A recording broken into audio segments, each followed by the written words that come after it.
Hey y'all, today we're going to continue our discussion in logic, and we're going to talk about something you might have some familiarity with.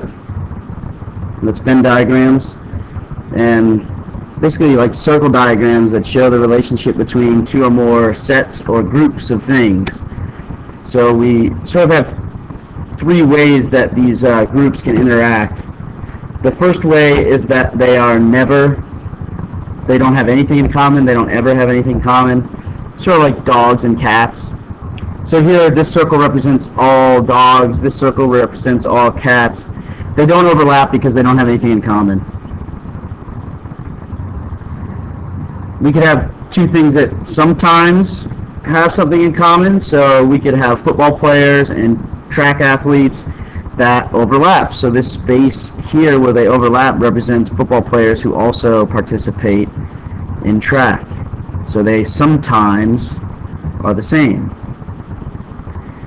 And then we have a situation where one group is always part of another group. So we have all of our guitar players in this little circle and all of our musicians in the big circle. And if you are a guitar player, you are always a musician. In this always group, we can also relate to conditional statements that we've been doing. So I have my guitar player musician example here again, and I can use that to write a if-then statement. I'm going to start with the guitar player bit. If you play guitar, then you are a musician.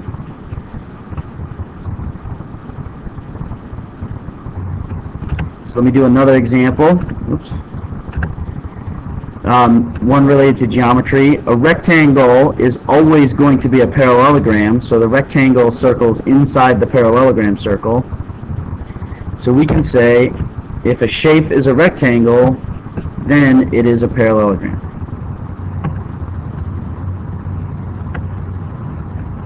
So I've got one more here. I'd like you to pause and write a conditional statement for this Venn diagram.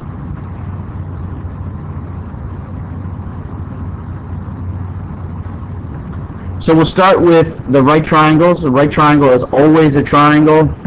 So we can say something like, if it is a right triangle, then it is a triangle. You might have said, if a shape is a right triangle, then it is a triangle.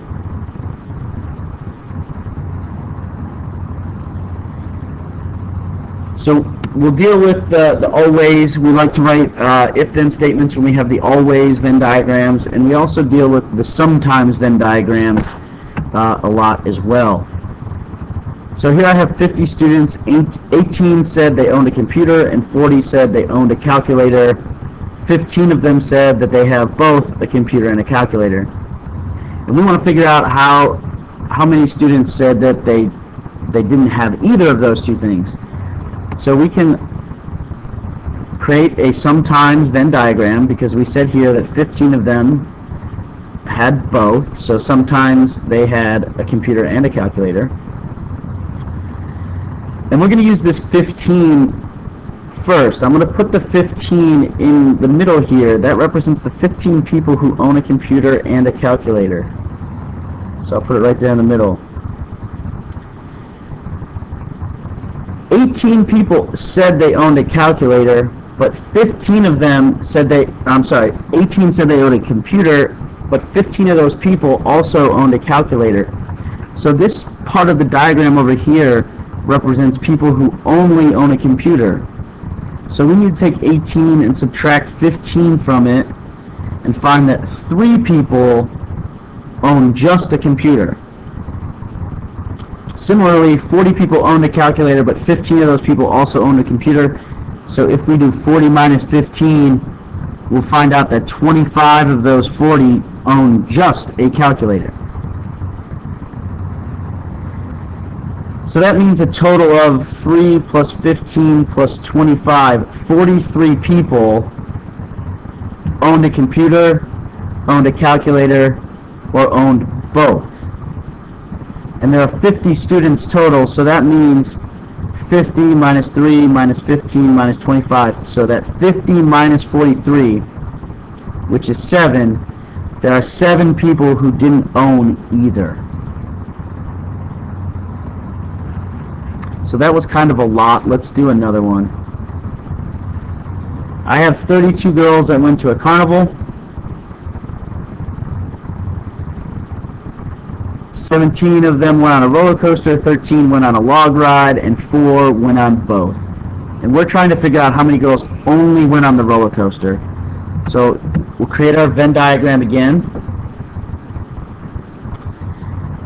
One circle represents people who went on the roller coaster, 1 on the log ride.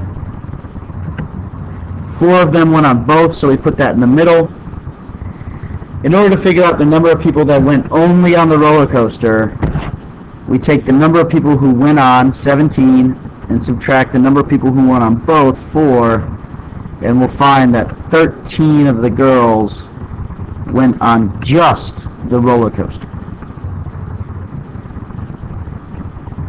So I'm going to hide that picture and get it out of the way, and I want you to try this problem right here, so pause and give that one a shot.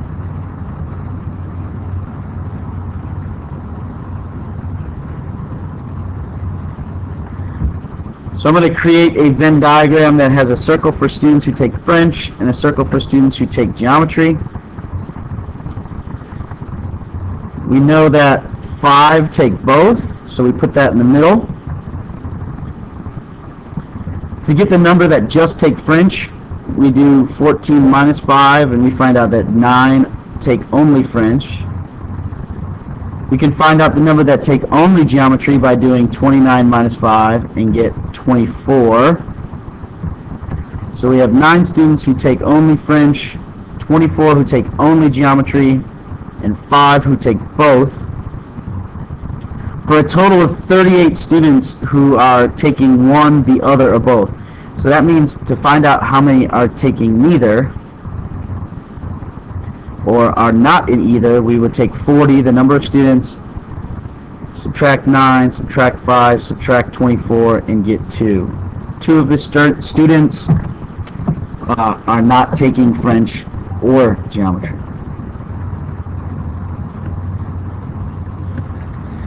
So I've got 2 videos for you to try. One about writing a conditional, one using a Venn diagram to find an answer. Of course, you're not going to be able to show me your Venn diagram on the Google form, but type in your answer that you get, and we'll talk about this in class.